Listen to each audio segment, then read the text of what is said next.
Hace mucho tiempo, cuando el rumor de la fiebre del oro apenas empezaba a correr de fogata en fogata por los pueblos de México, existía un pequeño caserío olvidado entre cerros resecos y caminos de tierra colorada.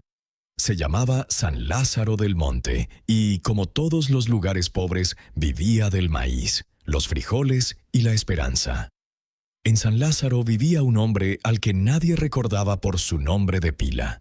Desde niño lo habían bautizado con un apodo que se le quedó pegado como sombra: el Güilo. El Güilo era alto, flaco, de piel morena y ojos siempre entrecerrados, como si el sol le molestara aunque estuviera nublado. Lo más famoso de él no era su fuerza, ni su habilidad con el arado, ni siquiera su voz para el canto. Lo más famoso era su maestría para no hacer nada. Cuando los vecinos cargaban costales de maíz hacia el molino, el Güilo aparecía de pronto tocándose la cintura con cara de sufrimiento. «Ay, muchachos, me tronó la espalda anoche», decía con voz quejumbrosa, y se sentaba bajo el primer árbol que encontrara. Si había que traer agua del pozo, desaparecía entre las milpas y regresaba cuando las tinajas ya estaban llenas. En tiempo de siembra, mientras los demás abrían surcos bajo el sol que quema, él se acomodaba junto a un mezquite, se echaba el sombrero sobre la cara y roncaba tan fuerte que hasta los grillos se callaban de vergüenza. Las mujeres del pueblo movían la cabeza con resignación. «No le pidas nada al Güilo, que no sirve ni para espantar moscas», decían. Los hombres, más directos, lo miraban con una mezcla de lástima y enojo. Los niños eran los únicos que se divertían. Corrían detrás de él gritando: «Ahí va el Güilo, el rey de la flojera». Y él, lejos de molestarse, les guiñaba un ojo como si el título le hiciera gracia. Una mañana de abril, la viuda doña Refugio le pidió ayuda a la puerta de su jacal. Tenía 2 costales de maíz que subir a la carreta, y su hijo más pequeño apenas podía con uno. «Güilo, por lo que más quieras, échame una mano aunque sea con medio costal», suplicó la mujer.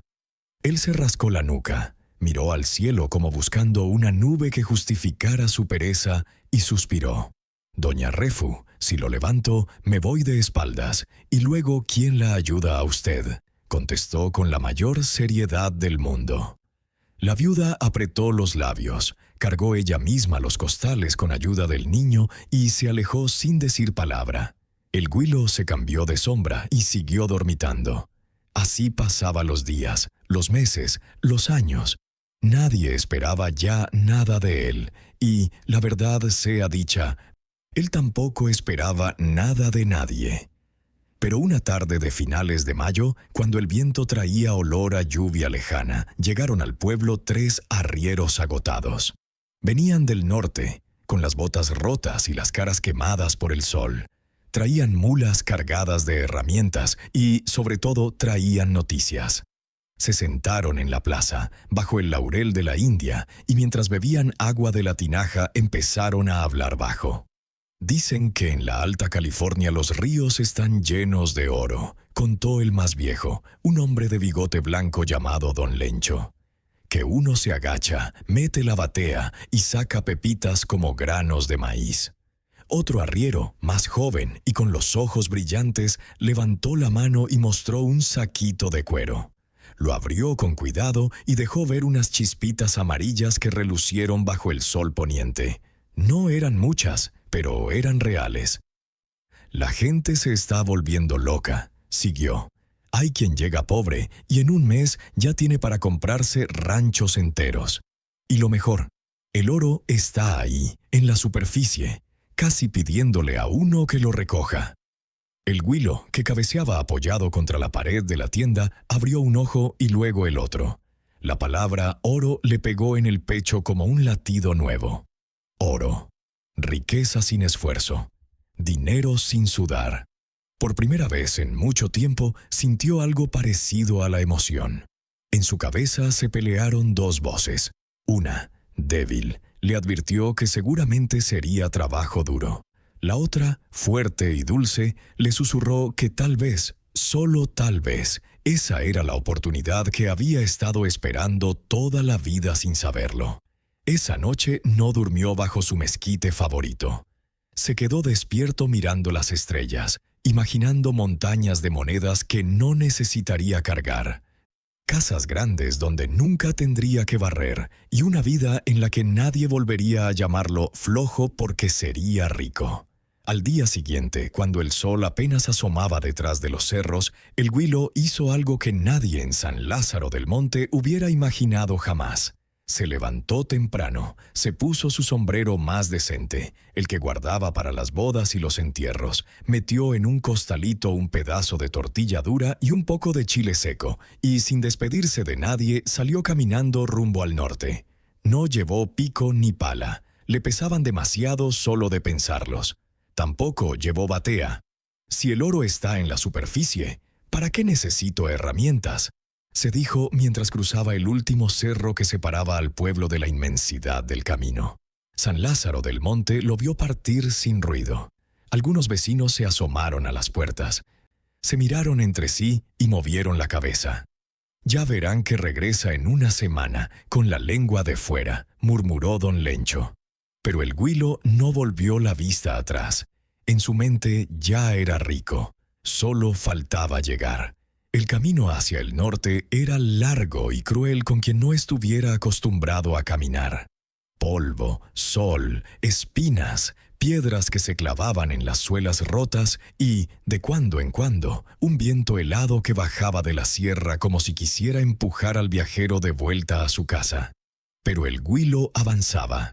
No rápido, claro. Él nunca hacía nada rápido, pero avanzaba. Cuando veía venir una carreta cargada de maíz o de leña, levantaba la mano con cara de niño perdido y preguntaba con voz humilde: «¿Me lleva un ratito, don? Es que vengo de muy lejos y traigo los pies destrozados». La mayoría de los arrieros, gente buena de suyo, lo subían al pescante o atrás entre los costales. El Huilo se acomodaba, se echaba el sombrero sobre los ojos y dormía hasta que lo despertaban en el siguiente alto. Si había que cruzar un río crecido, él se quedaba en la orilla sentado sobre una piedra, mirando cómo los demás arrieros y viajeros se quitaban las botas, se remangaban los pantalones y pasaban vadeando con el agua al pecho. Cuando ya habían hecho un camino de piedras o un puente improvisado con troncos, el Huilo se ponía de pie, sonreía y cruzaba tan campante, seco y sin una gota de sudor. Una vez, en la subida al Cerro del Muerto, una cuesta tan empinada que hasta las mulas resoplaban, el Huilo se quedó rezagado. Los demás subían jadeando, con la lengua afuera. Él, en cambio, se agachó de pronto como buscando algo entre el polvo. «Se me cayó una moneda de arreal», gritó con desesperación fingida. Todos siguieron adelante, maldiciendo su suerte. Cuando el último hombre llegó a la cima, el Huilo alzó la mano desde abajo. «Compadre, échame una soga o una mano, que ya no puedo más». El hombre, aunque refunfuñando, le lanzó el lazo de su reata. El Huilo se ató, dio 2 pasos teatrales y dejó que lo subieran como si fuera un costal de plumas. Así, poco a poco, sin romperse la espalda ni quemarse los pies, fue dejando atrás leguas y leguas. Dormía donde caía la noche, junto a las fogatas de los arrieros, bajo los portales de alguna hacienda abandonada, o simplemente envuelto en su zarape al pie de un nopal. Compartía su tortilla seca a cambio de un trago de café o un pedazo de tasajo, y siempre tenía una historia triste que contar para que nadie le pidiera trabajar.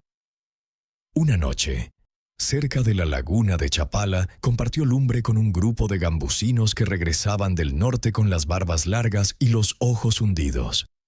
Alrededor del fuego hablaron de ríos que brillaban como espejos de oro, de vetas tan ricas que bastaba rascar la tierra con las uñas, de hombres que habían llegado descalzos y ahora viajaban en diligencia propia. El Huilo escuchaba en silencio, con la mirada perdida en las brasas, pero cada palabra se le grababa en la cabeza como marca de hierro. «¿Y es verdad que cualquiera puede hacerse rico?», preguntó al fin con voz baja. Un viejo gambusino soltó una carcajada ronca. Cualquiera que aguante el frío, el hambre y el peso del pico, sí. Los demás vuelven más pobres que cuando salieron. El Huilo asintió como si estuviera de acuerdo, pero en su interior sonrió. Él no pensaba cargar pico nunca. Después de muchas semanas, tantas que ya había perdido la cuenta, una mañana fresca olió a pino y oyó rumor de agua grande. Había llegado a las tierras de la Alta California. El camino se volvió más ancho y más transitado. Pasaba gente a caballo, carretas llenas de herramientas, familias enteras con la esperanza en los ojos. Todos iban hacia el mismo sitio, el río Americano, el río de las plumas, el Stanislaus, nombres que sonaban a promesas. El Huilo siguió la corriente humana hasta un lugar llamado Coloma, un villorrio improvisado de tiendas de campaña, casas de madera a medio construir y un río ancho que rugía entre piedras redondas. Desde lejos se oía el golpeteo constante de las palas contra la tierra, los gritos de los hombres y el chapoteo de las bateas en el agua helada. Se detuvo bajo un roble enorme, a la sombra fresca, y por primera vez miró de verdad lo que tenía delante. Cientos, tal vez miles de personas se partían la espalda desde el amanecer hasta que caía la noche. Unos cavaban en la orilla, otros metían las bateas hasta las rodillas en el río, algunos arrastraban sacos de arena que pesaban más que ellos mismos. Había hombres de todas las razas, mexicanos, chinos, yanquis, chilenos, peruanos, todos con la misma mirada febril y la misma ropa rota. El Huilo se sentó, se quitó el sombrero y se abanicó con él. Esto no puede ser tan fácil como decían, pensó. Aquí todos trabajan como burros. Y por primera vez desde que salió de San Lázaro sintió una punzada de duda. Pero era tarde para volverse. Además, volver significaba admitir que los del pueblo tenían razón, y eso sí que no lo iba a permitir. Se quedó allí, bajo el roble, observando. El sol subía, el río brillaba, y los buscadores de oro seguían sudando. El Huilo, en cambio, seguía limpio, seco y con las manos quietas. Aún no sabía cómo, pero estaba seguro de que encontraría la manera de hacerse rico sin mancharse un solo dedo. Y así empezó su verdadera aventura en la tierra del oro. Los primeros días en Coloma, el Huilo no hizo otra cosa que mirar. Se levantaba cuando el sol ya estaba alto, se sentaba en la misma raíz del roble grande y se quedaba allí hasta que las sombras se alargaban. Desde su sitio veía pasar la vida entera del campamento, los que llegaban con los ojos llenos de sueños, los que se iban con la cabeza baja y los bolsillos vacíos, los que gritaban de alegría porque habían encontrado una pepita del tamaño de un frijol y los que lloraban porque llevaban semanas sin ver ni una mota dorada. Al principio nadie le prestaba atención, había demasiados forasteros, pero poco a poco empezaron a fijarse en aquel hombre flaco que nunca se ensuciaba las manos. «¿Y tú qué buscas aquí si no trabajas?», le preguntó un yanqui grandote de barba roja y brazos como troncos. El Huilo se encogió de hombros con su sonrisa lenta. «Busco lo mismo que todos, amigo, solo que con más calma». Una mañana, un muchacho chileno llamado Anselmo, de apenas 17 años y con la cara quemada por el sol, se acercó con una batea prestada. «¿Me dejas probar tu sitio? Dicen que bajo los robles grandes se junta más oro pesado». El Huilo se levantó de buena gana, se sacudió el polvo del pantalón y le cedió el lugar. Anselmo cavó, lavó, sacudió la batea durante horas. Al final sacó 3 motitas tan pequeñas que apenas se veían. «Mira», gritó emocionado. «Es la primera vez que encuentro algo». El Huilo sonrió de medio lado. «¿Ves? El árbol es de buena suerte», dijo, como si él tuviera algo que ver. Desde entonces, muchos empezaron a pedirle permiso para cavar cerca del roble. El Huilo siempre decía que sí, con tal de que lo dejaran seguir sentado. A cambio, los buscadores le daban un poco de comida, un trago de aguardiente o simplemente le contaban sus historias. Y él escuchaba todo. Aprendió que el oro se quedaba donde la corriente se hacía lenta, detrás de las piedras grandes, que la arena negra era señal segura, que lo más pesado se hundía en las grietas del fondo y que, si uno removía mucho, el río se enfadaba y se llevaba todo. Palabras, frases, secretos que los mineros se decían entre susurros para que los demás no oyeran. El Huilo no escribía nada. Su memoria era buena cuando quería. Una tarde, un mexicano de Zacatecas llamado Román, hombre serio y callado que llevaba meses sin suerte, se sentó junto a él para descansar. «Esto es puro castigo», murmuró, limpiándose el sudor con un trapo roto. «Uno se mata y el río se ríe». El Huilo le ofreció un sorbo de agua de su cantimplora. «¿Y si el río no quiere darte a ti porque ya tiene dueño?», dijo de pronto. Román lo miró con el ceño fruncido. «¿Qué tontería es esa?». «Nada de tontería», respondió el Huilo bajando la voz. «Mi abuelo era de por aquí antes de que llegaran todos ustedes. Él sabía dónde estaba el oro de verdad. Me enseñó los sitios. Pero yo no sirvo para cavar». Román soltó una risa seca. «¿Y por qué me cuentas eso ahora?». «Porque me da lástima verte sufrir», mintió el Huilo con cara de santo. «Si quieres, te digo uno de los sitios». «Pero no es seguro. El río cambia cada luna». Román se quedó callado un buen rato. Al final sacó una moneda de plata y se la puso en la mano al Huilo. «Dime». El Huilo tomó la moneda, se levantó como si le costara trabajo y caminó unos pasos río arriba. Señaló un lugar donde el agua hacía una curva suave y había una roca grande partida por la mitad. «Ahí», dijo, «debajo de la piedra partida. Pero tienes que cavar hondo, y solo cuando baje el sol, que es cuando el oro se asoma». Román asintió, recogió su pico y se fue sin decir gracias. El Huilo regresó a su raíz y se sentó otra vez. No esperaba nada. Había sido un juego, una forma de quitarse al hombre de encima. Al día siguiente, Román no apareció por el roble, ni al otro. Al tercer día llegó corriendo, con los ojos fuera de las órbitas y la camisa manchada de barro. En la palma de la mano llevaba 4 pepitas del tamaño de garbanzos. «Era verdad», gritó, «debajo de la piedra partida, tal como dijiste». La gente se arremolinó a su alrededor.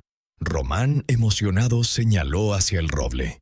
«El flaco del árbol, él me dijo dónde». En menos de lo que canta un gallo, el Huilo se vio rodeado. Los mineros lo miraban como si fuera un santo bajado del cielo. Alguien le puso una botella de mezcal en la mano. Otro le ofreció tabaco. Una mujer china menuda le regaló un pan dulce recién hecho. Él levantó las manos con modestia. «No es para tanto. Mi abuelo me enseñó algunos secretos, nada más. Pero no siempre funcionan. El río es caprichoso». Esa noche, alrededor de la fogata, todos querían oír la historia del abuelo. El Huilo, por primera vez en su vida, habló largo y tendido. Inventó un abuelo imaginario que había sido amigo de los indios, que conocía los cantos para calmar al río y que había marcado los sitios buenos con cruces de piedra que el tiempo borró. Los mineros escuchaban embobados, con la cerveza a medio camino de la boca. Cuando la lumbre se apagó, 3 hombres se acercaron tímidamente. «¿Y nos dirías un sitio a nosotros también?», preguntó uno sacando unas monedas. El Huilo fingió dudar. Miró al cielo, suspiró y al final aceptó el dinero. «Está bien, pero no prometo nada». Tomó un pedazo de papel que alguien le ofreció, arrancó un carbón de la fogata y dibujó un río torcido, una piedra grande y una X bien marcada. «Mañana al amanecer», dijo. «Y solo ustedes 3». Los hombres se fueron contentos, abrazándose como hermanos. El Huilo se quedó solo junto a las brasas, mirando las monedas que brillaban en su palma. Eran pocas, pero eran suyas, y sobre todo no le habían costado ni una gota de sudor. A la mañana siguiente, mientras los 3 hombres cavaban donde él había señalado, un lugar cualquiera que le pareció bonito, El Güilo se quedó bajo su roble, con el sombrero echado hacia atrás y una sonrisa que ya no intentaba disimular. La semilla estaba plantada. Solo faltaba que creciera. La noticia corrió más rápido que el agua del río americano cuando baja crecido. En menos de una semana, medio Coloma sabía que bajo el roble grande estaba sentado un hombre que conocía los secretos del oro. Al principio eran 4 o 5 los que se acercaban cada día. Al cabo de 10 días ya eran 20 y tantos, y al cumplirse el mes había que hacer cola desde antes de que saliera el sol. El Güilo no se movió de su sitio. Seguía llegando cuando el aire todavía olía a frío. Se acomodaba en la misma raíz retorcida y desplegaba su pequeño negocio con la calma de quien vende tortillas en el mercado. Ya no aceptaba cualquier moneda. Ahora pedía plata, y si alguien traía una pepita, aunque fuera del tamaño de una cabeza de clavo, la cambiaba con gusto por un mapa más especial. Cada cliente era diferente, pero todos llegaban con la misma cara. Ojos hundidos, manos temblorosas y la voz quebrada por la esperanza y el cansancio. «Mi familia me espera en Sonora», decía uno. «Si no llevo algo, no sé cómo mirarles a los ojos». «Mis hijos están descalzos», susurraba una mujer de Oaxaca que lavaba ropa en el río para comer. «Un solo golpe de suerte y nos vamos de aquí». «Llevo 3 meses sin ver ni una mota», confesaba un yanqui que antes había sido herrero y ahora apenas podía sostener el pico. «Dame algo, lo que sea». El Güilo los miraba sin prisa, como quien evalúa una res en la feria. Luego asentía. Tomaba el trozo de papel, el carbón o el lápiz mordido y dibujaba. Siempre lo mismo. Un río con una curva, 2 o 3 piedras grandes, una X gruesa en el centro y, a veces, una flechita que indicaba cavar hondo aquí. Cambiaba ligeramente los detalles para que nadie pudiera compararlos, pero el lugar era cualquiera. Un remanso que había visto la tarde anterior. Una grieta entre rocas donde nunca nadie se había molestado en mirar. Un árbol seco que le parecía bonito. «No prometo oro», repetía con voz grave y pausada. «Solo prometo un sitio que mi abuelo marcó. Lo demás lo decide el río». La mayoría regresaba con las manos vacías y la cara llena de rabia. Algunos lo insultaban desde lejos, otros se acercaban amenazantes, pero el Güilo nunca perdía la calma. «El río cambia cada día», decía encogiéndose de hombros. «Hoy no quiso, mañana quizás sí». Y siempre, siempre había otro desesperado esperando detrás. Porque, aunque muchos fallaban, de vez en cuando alguien encontraba algo. No era por el mapa, claro, era pura casualidad y terquedad. Pero el rumor solo hablaba del hallazgo, nunca del fracaso. «El hombre del roble sí sabe», gritaba el afortunado mostrando sus pepitas. «Me dijo exactamente dónde cavar». Y la fila volvía a crecer. Una mañana llegó un minero distinto. Lo llamaban el Tordillo, porque llevaba un cordel rojo atado a la muñeca izquierda, regalo de su madre para que nunca se rindiera. Era alto, flaco como un poste, con la piel curtida y una barba que parecía hecha de estopa. Llevaba 6 meses en Coloma y había gastado hasta el último centavo. Cuando le tocó el turno, puso sobre la raíz una pepita pequeña pero limpia y habló con voz ronca. «Es todo lo que me queda. Si este mapa no sirve, me vuelvo a pie a Guanajuato, y que sea lo que Dios quiera». El Güilo tomó la pepita, la sopesó, la guardó en su bolsito de cuero y dibujó el mapa más bonito que había hecho hasta entonces.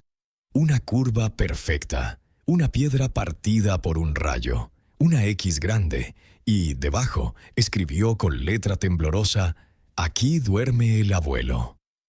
«Este es especial», dijo en voz baja. «Solo lo doy cuando veo que el hombre lo merece de verdad. Ve mañana al amanecer y cava hasta que te sangren las manos si es necesario». El Tordillo asintió. Se guardó el papel contra el pecho y se fue sin decir más. Al día siguiente no apareció. Ni al otro. El Güilo siguió atendiendo clientes, pero de reojo miraba hacia el lugar que había marcado. El tercer día, cuando el sol apenas calentaba, se oyó un grito que heló la sangre de todo el campamento. ¡Oro! ¡Oro de a de veras! Era el tordillo. Venía corriendo por la orilla, con la batea en alto y los ojos llenos de lágrimas. En el fondo brillaban varias pepitas, las más grandes que se habían visto en semanas. La gente dejó las palas y corrió hacia él. Alguien empezó a tocar una guitarra desafinada. Otro sacó una botella de tequila. En un instante se formó una fiesta improvisada. El tordillo, entre abrazos y palmadas, señalaba hacia el roble. El hombre del árbol, sin su mapa, nunca lo habría encontrado. Cuando la multitud llegó hasta el huilo, éste se levantó lentamente, como si todo lo sorprendiera. Se quitó el sombrero y abrió mucho los ojos. ¿De verdad?, preguntó con voz temblorosa. Vaya con el abuelo, a veces ni yo mismo le creo. El tordillo se abrió paso, tomó la mano del huilo y le puso en ella 3 pepitas gordas, todavía húmedas del río. Esto es tuyo. Sin ti estaría caminando de regreso con la cabeza baja. El huilo miró las pepitas, luego sus manos limpias, y por un instante sintió algo parecido al miedo. Pero lo escondió rápido detrás de una sonrisa humilde. «No me lo agradezcas a mí», dijo alzando la voz para que todos oyeran. «Agradece al río y al abuelo que aún cuida sus secretos». Esa noche Coloma ardió en fiesta. Las fogatas eran más grandes. El mezcal corría como agua y alguien colgó faroles de colores en las ramas del roble. Al huilo lo subieron en hombros, le pusieron un sombrero nuevo y lo proclamaron el sabio del río. Él se dejó querer, bebió un trago, solo uno, porque no le gustaba perder la cabeza, y escuchó los brindis en su honor. Cuando la luna estaba alta y la mayoría dormía la borrachera, el huilo se apartó un poco, se sentó en una piedra y abrió su bolsito.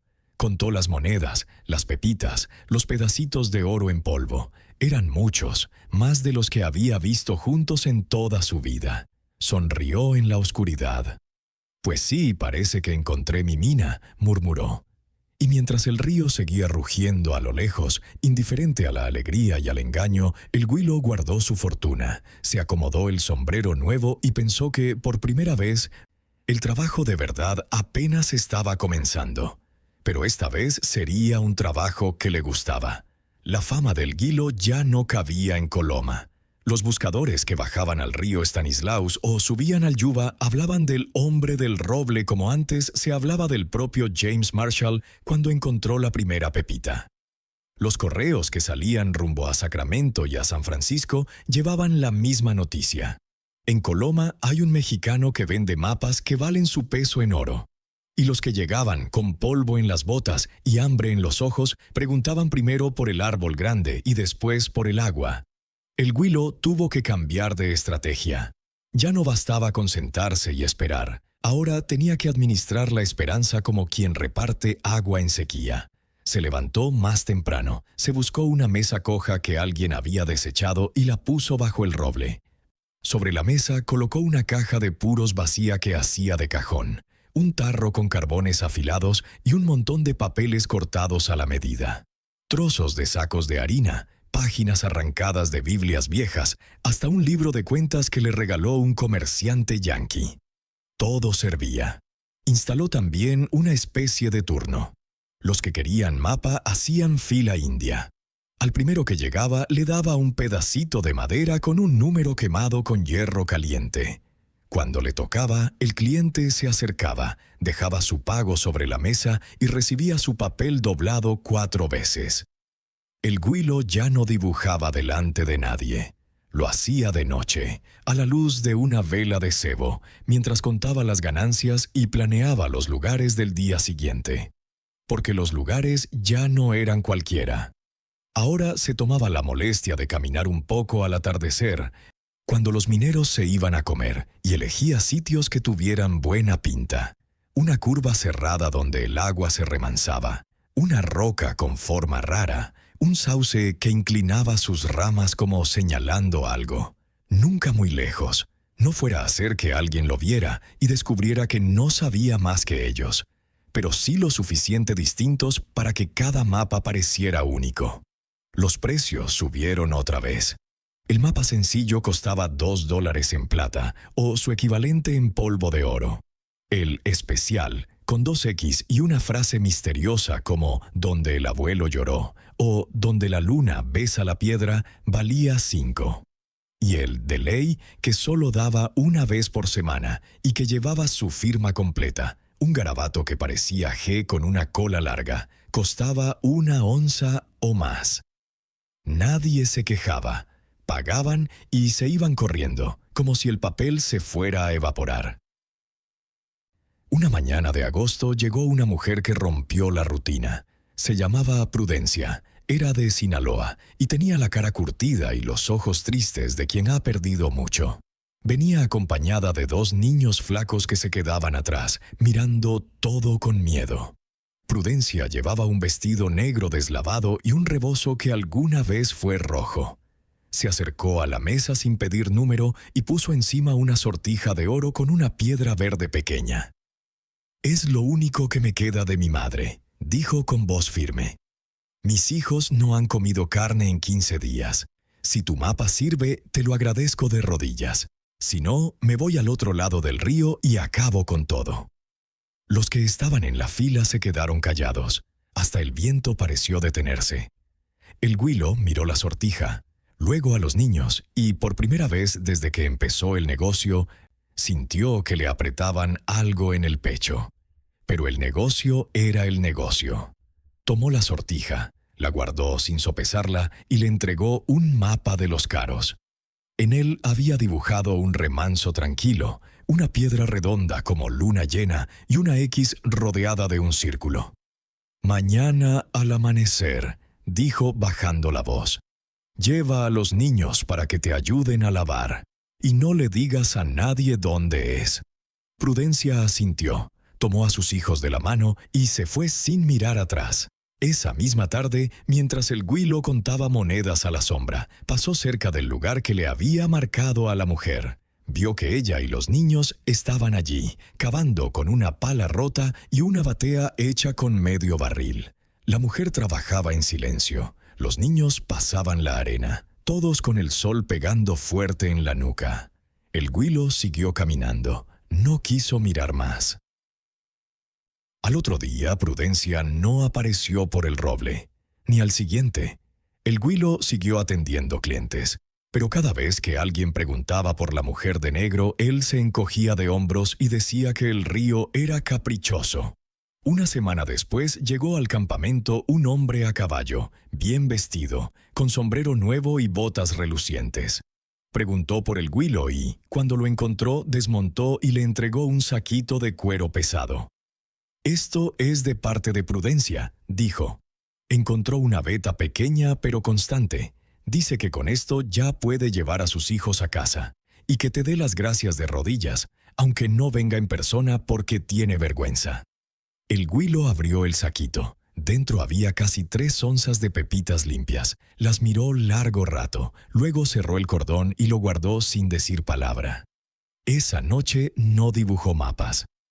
Se quedó sentado bajo el roble, mirando la luna que se reflejaba en el río, y por primera vez desde que salió de San Lázaro, sintió que algo dentro de él se movía, como si una piedrecita se hubiera soltado y rodara cuesta abajo. Pero el movimiento duró poco. Al día siguiente volvió la fila, volvió el sol, volvieron las manos temblorosas y los ojos desesperados. El Güilo abrió su caja, afiló su carbón y siguió vendiendo esperanza. Porque la esperanza, aprendió, era la única mercancía que nunca se acababa, aunque el oro sí. Y mientras hubiera hombres dispuestos a pagar por soñar, él estaría allí para venderles el sueño. Y así siguió el verano, con el río rugiendo, la gente cavando y el Güilo sentado bajo su roble, cada vez más rico y cada vez más solo. El otoño llegó a Coloma sin avisar. Una mañana el aire olía a leña mojada y las hojas del roble se pusieron amarillas de golpe, como si alguien les hubiera prendido fuego por dentro. El río bajó un poco, dejando al descubierto raíces y piedras que antes nadie había visto. Los mineros decían que era buena señal. Cuando el agua se retiraba, el oro se quedaba más cerca de la superficie. Pero también traía frío, y el frío hacía más dura la espera bajo el árbol. El Güilo ya no era el mismo hombre flaco que había llegado meses atrás. Ahora llevaba camisa limpia, chaleco de paño oscuro y botas que no tenían ni un agujero. En el bolsillo interior del chaleco guardaba un saquito de cuero que pesaba lo suficiente para doblar la tela. Cuando se sentaba, el peso le recordaba que todo había valido la pena. Sin embargo, por las noches, cuando el campamento se quedaba en silencio y solo se oía el río, a veces se tocaba el pecho y notaba que algo le latía distinto. Más rápido o más lento, ya no sabía. Una tarde de octubre apareció un nuevo personaje que cambiaría el rumbo de las cosas. Lo llamaban Don Eustaquio Salazar, aunque nadie sabía si era don de verdad o se lo había puesto él mismo. Era un hombre de 50 y tantos años, bajo de estatura pero ancho de espaldas, con bigote negro bien recortado y ojos que parecían dos carbones encendidos. Vestía levita negra, aunque estuviera en pleno campo, y llevaba siempre un bastón de ébano con puño de plata.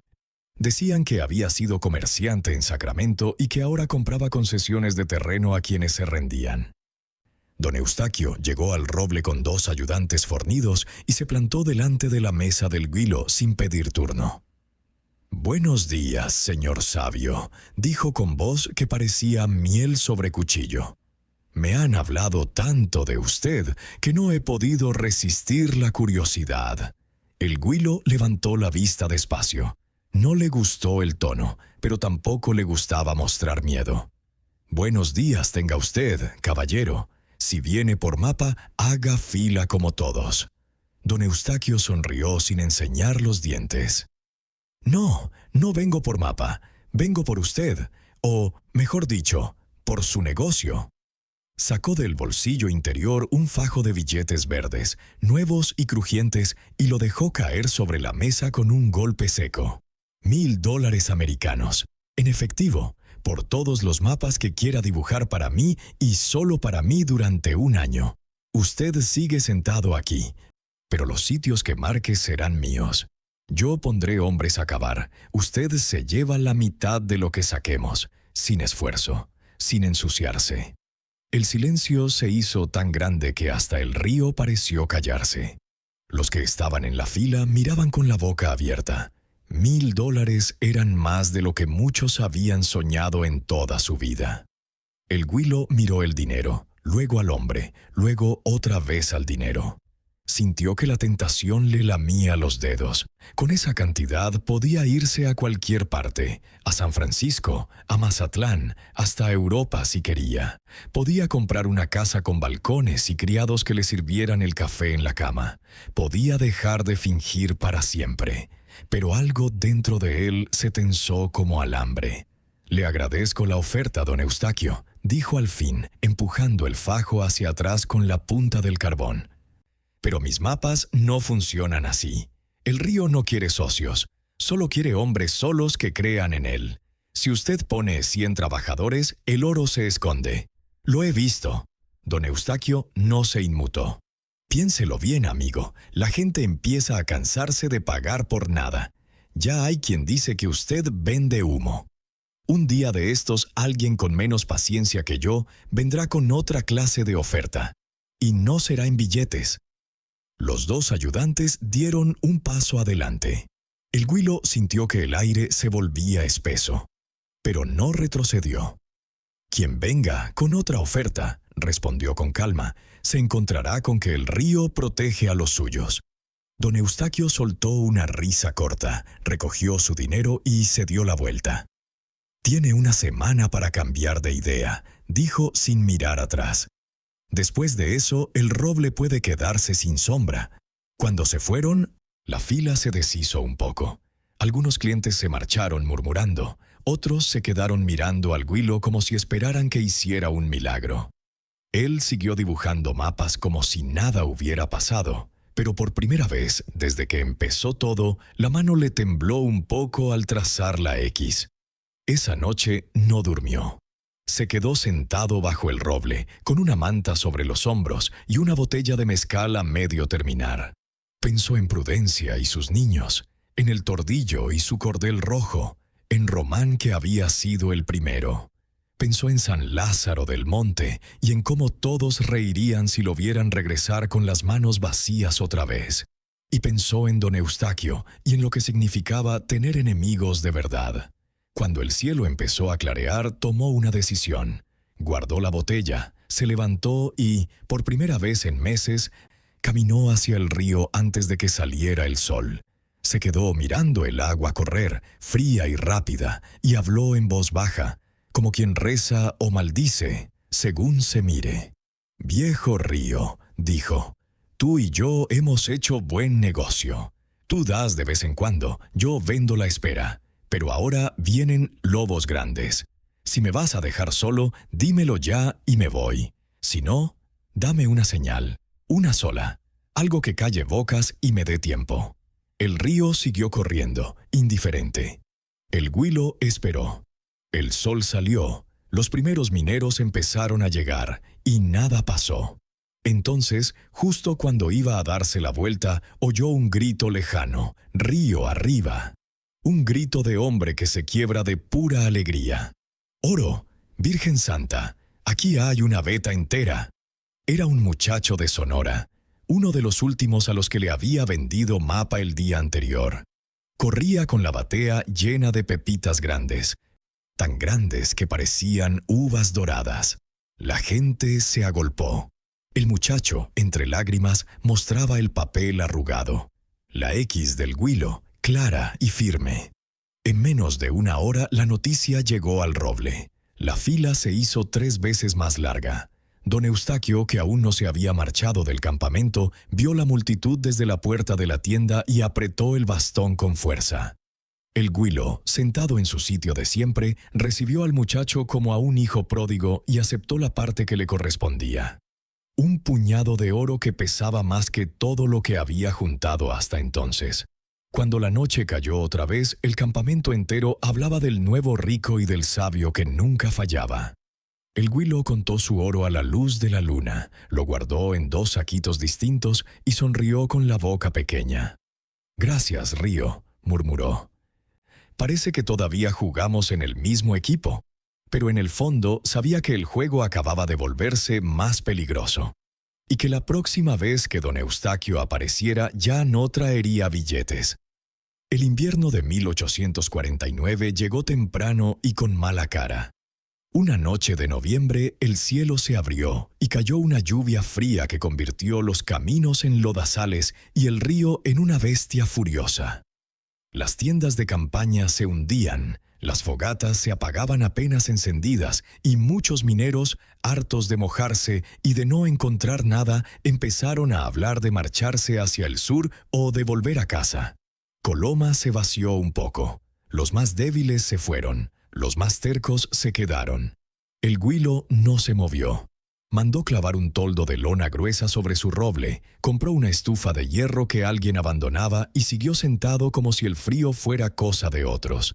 La fila se acortó, pero los que quedaban eran los verdaderos desesperados, los que ya no tenían a dónde regresar, los que debían dinero, los que habían prometido a sus mujeres o a sus madres una fortuna que todavía no llegaba. Don Eustaquio no había vuelto a aparecer, pero su sombra estaba en todas partes. De pronto, los precios de la harina y del aguardiente subieron. Las concesiones que quedaban libres se vendían a mitad de precio, pero solo si el comprador firmaba con la marca de Salazar. Algunos mineros que hablaron mal del Güilo amanecieron con los picos rotos o con las bateas agujereadas. Nadie decía nada en voz alta, pero todos sabían quién mandaba hacer esas bromas. Una mañana de diciembre, cuando la escarcha cubría la hierba, llegó al roble un hombre que nadie había visto antes. Era alto, de piel muy morena y ojos claros, casi grises. Vestía chaqueta de cuero de venado y llevaba un cuchillo largo al cinto. Se llamaba Anselmo Tapia, venía de la Baja California y hablaba poco. Se quedó de pie frente a la mesa del Güilo sin pedir número ni sacar dinero. «Tú eres el que vende mapas», dijo. No era pregunta. El Guilo levantó la vista con lentitud. «El mismo. ¿Traes plata?» Anselmo negó con la cabeza. «No traigo plata. Traigo una advertencia. Don Eustaquio me manda decir que se te acabó el tiempo. O trabajas para él o te vas del río, y si no te vas por tu pie, te sacan en una manta». El silencio fue tan denso que se oyó el crujido de la estufa. Los pocos que estaban en la fila retrocedieron un paso. El Guilo se quitó el sombrero, se pasó la mano por el pelo y sonrió como si le hubieran contado un chiste. «Dile a don Eustaquio que le agradezco el aviso y que el río y yo todavía tenemos cosas pendientes. Cuando él quiera hablar conmigo, que venga él mismo. Yo no muerdo». Anselmo no sonrió. «No habrá otra advertencia», dijo, y se fue tan callado como había llegado. Esa misma tarde el Guilo cerró temprano, guardó su caja, apagó la estufa y por primera vez en meses no se quedó bajo el roble. Caminó hasta la tienda más grande del campamento, la de un chino llamado Ah Sin que vendía de todo. Allí compró un revólver Colt nuevo, 5 cajas de balas, un rifle Winchester que apenas cabía en sus manos y una botella de buen coñac francés. Pagó sin regatear y pidió que le llevaran todo al roble antes del anochecer. Cuando volvió, los mineros que aún rondaban lo miraron con ojos nuevos. El hombre, que nunca había cargado ni una pala, ahora llevaba un arsenal colgado al hombro. Esa noche, bajo la lona que goteaba, limpió las armas a la luz de un farol, bebió 2 tragos de coñac y habló solo, como si el río pudiera oírlo. «Viejo amigo», dijo mirando el agua negra, «parece que ya no basta con vender esperanza, ahora también tengo que defenderla». A la mañana siguiente abrió como siempre, pero ya no estaba solo. 2 muchachos fuertes que habían comprado mapas y le debían favores se quedaron de pie detrás de él, con los rifles cruzados sobre el pecho. La fila volvió a crecer. La gente quería mapas, sí, pero también quería ver si era cierto que el Guilo se había puesto bravo. Y entonces ocurrió lo que nadie esperaba. Un hombre flaco y barbudo, un yanqui llamado Jeremiah, que llevaba semanas sin suerte, llegó corriendo desde río abajo. Venía descalzo, con la ropa hecha jirones y los ojos fuera de sí. En la mano llevaba un saquito de cuero que pesaba tanto que apenas podía sostenerlo. «¡Es tuyo!», gritó arrojándolo a los pies del Guilo. «¡Todo tuyo!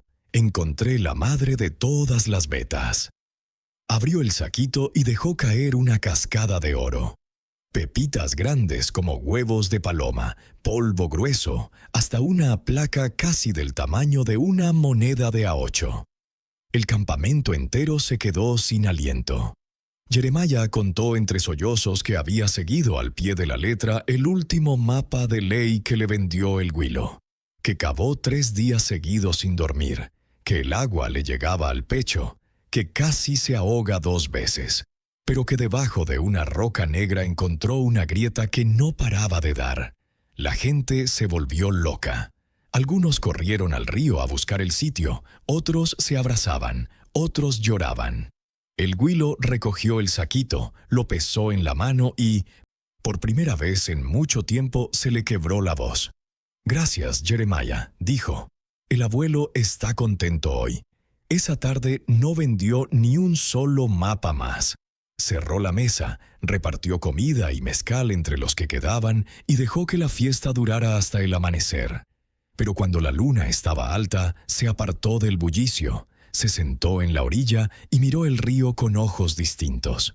Porque sabía la verdad. El lugar que le había marcado a Jeremiah era puro invento, como todos los demás. El yanqui había encontrado la veta por pura terquedad y porque en algún punto del río el oro de verdad sí existía. Pero nadie creería eso ya.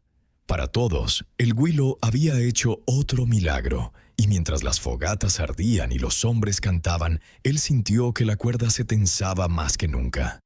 Don Eustaquio oiría la noticia antes del mediodía. Y esta vez no vendría a ofrecer dinero. La guerra había empezado. y el Huilo, por primera vez en su vida, iba a tener que trabajar de verdad, aunque no fuera con pala. Durante 3 días después del hallazgo de Jeremiah, Coloma pareció un pueblo en fiestas patronales. Las guitarras no callaban. El mezcal corría a cántaros y hasta los chinos de la tienda sacaron cohetes para reventar en el aire. El nombre del Huilo se repetía en cada brindis como si fuera santo de nueva devoción. Nadie hablaba de otra cosa. La veta del yanqui era tan rica que ya se había corrido la voz hasta Sacramento y se esperaba que llegaran cientos de nuevos buscadores en cuanto el camino se secara un poco. Pero el Huilo no reía tanto como los demás. Sabía que el oro de Jeremiah había sido un regalo del río, no suyo, y que los regalos así no se repiten. También sabía que don Eustaquio Salazar no era hombre que tolerara competencia, y menos cuando la competencia se había vuelto famosa de la noche a la mañana. La cuarta mañana, cuando todavía olía a pólvora de los cohetes, llegaron los hombres de Salazar. Eran 7, todos a caballo, con rifles al hombro y revólveres bien visibles. El mismo don Eustaquio iba al frente, envuelto en una capa negra que ondeaba como ala de cuervo. Se detuvieron a 10 pasos del roble y el silencio cayó tan pesado que se oía el agua del río a lo lejos. Don Eustaquio habló sin desmontar. «Buenos días, señor sabio. Parece que el río te ha sonreído mucho estos días». «Buenos días, don Eustaquio», respondió el Huilo desde su silla con la voz tranquila. «El río sonríe a quien lo merece». Hoy le tocó a Jeremiah. Salazar sonrió con la boca nada más. «Jeremiah ya no necesita tu ayuda. Lo compré anoche. La veta es mía ahora, con papeles firmados ante notario». Un murmullo recorrió a los que miraban. Jeremiah, que estaba cerca, bajó la cabeza sin decir palabra. «Y tú», continuó Salazar, «ya no vas a vender más papelitos en este campamento. Desde hoy, quien quiera mapa tendrá que pedírmelo a mí, o irse con las manos vacías». El Huilo se levantó despacio. Los 2 muchachos que lo cuidaban empuñaron los rifles. «Aquí el único que decide quién se queda y quién se va es el río», dijo el Huilo, «y el río nunca ha firmado papeles con nadie». Don Eustaquio soltó una risa seca. «Entonces vamos a ver si el río también protege a los muertos». Y levantó la mano. Fue una señal. Los 7 jinetes bajaron los rifles al mismo tiempo. El Huilo sintió que el corazón le golpeaba las costillas. Pero no retrocedió. Dio un paso adelante y habló fuerte para que todos oyeran. «Si disparan aquí, mañana no quedará ni uno de ustedes para contar la historia. Porque estos hombres que están conmigo no son los únicos que me deben favores. Pregúntenle a Román, al Tordillo, a Prudencia, a los 100 que han comido gracias a mis mapas. Si me tocan, Coloma entera se levanta. Y ustedes son 7. Nosotros somos cientos». El silencio volvió a caer. Los jinetes se miraron entre sí. Algunos mineros que observaban desde las tiendas empezaron a salir con sus armas. El Tordillo apareció con su cordel rojo y se puso al lado del Huilo. Luego Román. Luego otros 10, 20, 30. En menos de un minuto la plaza estaba llena de hombres armados y callados, mirando a los 7 de Salazar. Don Eustaquio apretó los labios hasta que se le pusieron blancos. «Esto no queda así», dijo al fin. «El río es largo, y la memoria también». Dio media vuelta al caballo y se marchó seguido de sus hombres, sin prisa pero sin pausa. Cuando el polvo de los cascos se asentó, alguien empezó a aplaudir, luego otro. Pronto todo el campamento gritaba el nombre del Huilo como si hubiera ganado una batalla de verdad. Esa noche hubo otra fiesta, más grande que la anterior. Lo alzaron en hombros otra vez. Le pusieron una corona de ramas de roble y le cantaron corridos que inventaron en el momento. El Huilo bebió más de lo acostumbrado y hasta bailó un jarabe con una muchacha de Sonora que reía sin parar. Pero cuando la luna estuvo alta y la mayoría dormía borracha, él se apartó, subió a la loma que daba al río y se sentó solo. Abrió el saquito que llevaba siempre contra el pecho y dejó caer un puñado de pepitas en la palma. Las miró brillar un rato y luego las volvió a guardar. «Demasiado ruido», murmuró. «Demasiada gente». Sabía que había ganado una batalla, pero también que la guerra no había terminado. Don Eustaquio no olvidaba y ahora tenía un motivo personal.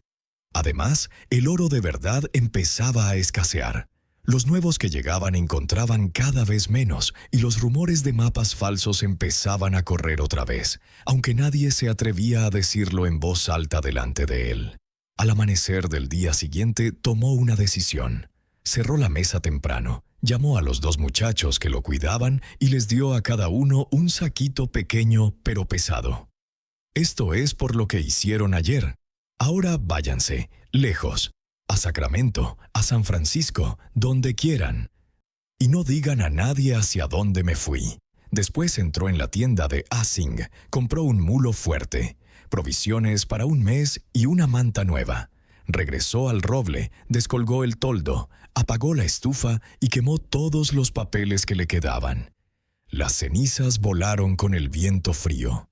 Cuando el sol apenas calentaba, el Huilo montó en su mulo, se ajustó el sombrero y miró por última vez el árbol que había sido su trono y su refugio. «Gracias por todo, abuelo», dijo en voz baja. «Ya es hora de buscar otro río». Y sin despedirse de nadie, tomó el camino del este, hacia las sierras donde decían que aún quedaban ríos vírgenes y hombres con menos memoria. Coloma lo vio partir en silencio. Algunos se santiguaron, otros movieron la cabeza con tristeza, unos pocos sonrieron con alivio. El Huiló se fue tan callado como había llegado, pero esta vez cargaba en las alforjas más oro del que cualquier minero honrado había sacado en años. Y detrás de él quedó el roble grande, solo otra vez, esperando a que otro hombre listo encontrara la manera de vender esperanza sin mancharse las manos. El Huilo cabalgó hacia el este durante 12 días, siempre por veredas altas donde el aire era tan limpio que dolía respirarlo. Cruzó el paso de Carson, bajó al valle del río Truckee y siguió la corriente hasta que el paisaje cambió. Los pinos se hicieron más altos, el agua más fría y los campamentos más pequeños y desconfiados. Allí la fiebre del oro aún estaba fresca. La gente no había tenido tiempo de cansarse ni de odiarse entre sí. Llegó a un lugar llamado Nevada City, apenas unas cuantas casas de troncos y un río estrecho que bajaba bravo entre peñascos.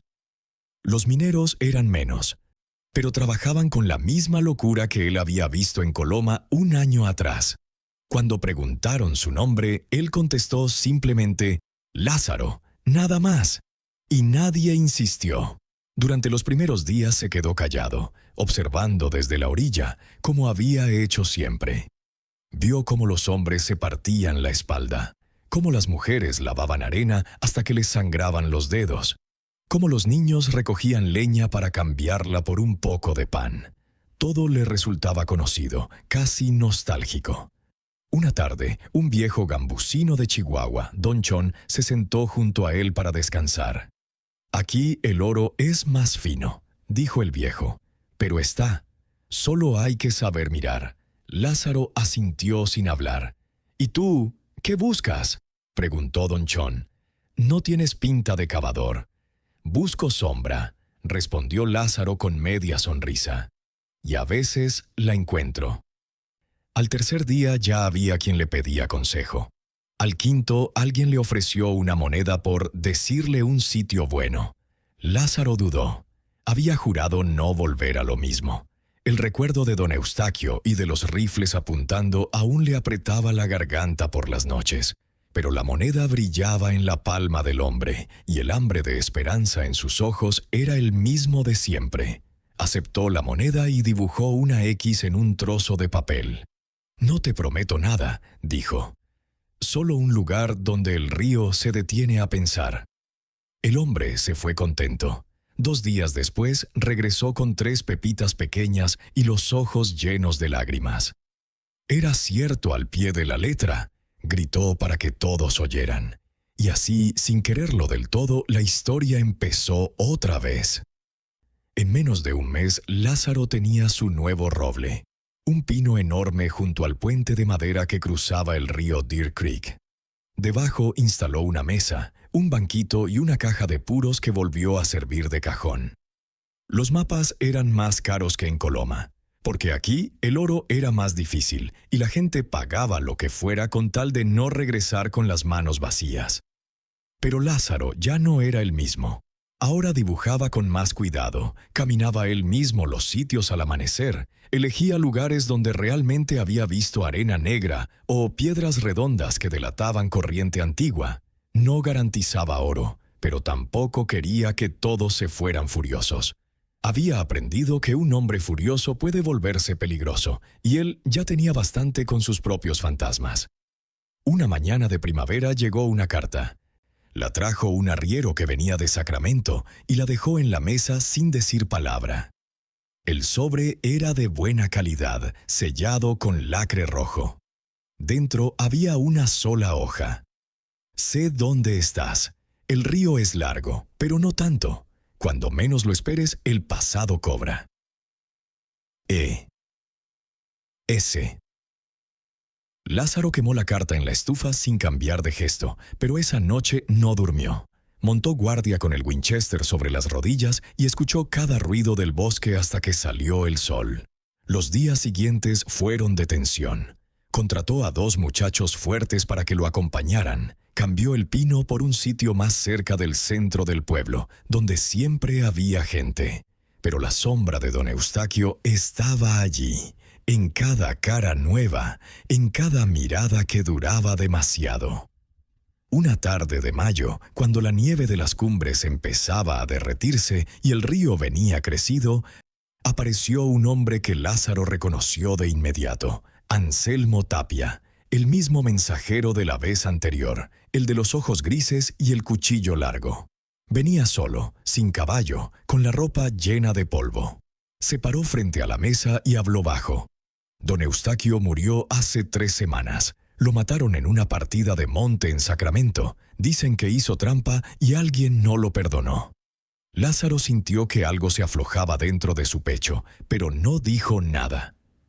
Antes de morir, continuó Anselmo, me encargó que te dijera una cosa, que al final tuvo razón, que el río siempre cobra, pero que tú cobraste primero. Anselmo dejó sobre la mesa un pequeño paquete envuelto en cuero. Esto era suyo, dijo que te lo quedaras, que ya no lo necesitaba. Lázaro abrió el paquete con cuidado. Dentro había un fajo de billetes nuevos, los mismos $1000 que le había ofrecido en Coloma, y una nota escrita con letra firme, para el hombre que vendió esperanza y se quedó con el oro. Al final, los 2 ganamos. Eustaquio Salazar. Lázaro miró el dinero largo rato. Luego lo guardó en la caja sin contar. ¿Y tú qué vas a hacer ahora?, le preguntó a Anselmo. El hombre se encogió de hombros. Buscar oro, supongo. Como todos, Lázaro tomó un papel, dibujó un río, una piedra grande y una X clara. Se lo entregó. Gratis, dijo, por la buena noticia. Anselmo sonrió por primera vez, tomó el mapa y se fue sin mirar atrás. Esa noche Lázaro cerró temprano. Subió a la loma que daba al pueblo, se sentó bajo las estrellas y abrió los 2 saquitos que siempre llevaba contra el corazón. Los vació en el suelo. Pepitas, polvo, pequeñas placas de oro que brillaban como carbones encendidos. Había tanto que ni él mismo se lo creía. Contó una parte, la guardó en un saco grande y la enterró al pie de un pino joven. El resto lo volvió a meter en los saquitos de siempre. Luego se quedó mirando el río que corría abajo, rápido y limpio. «Viejo amigo», dijo en voz baja, «parece que ya estamos en paz».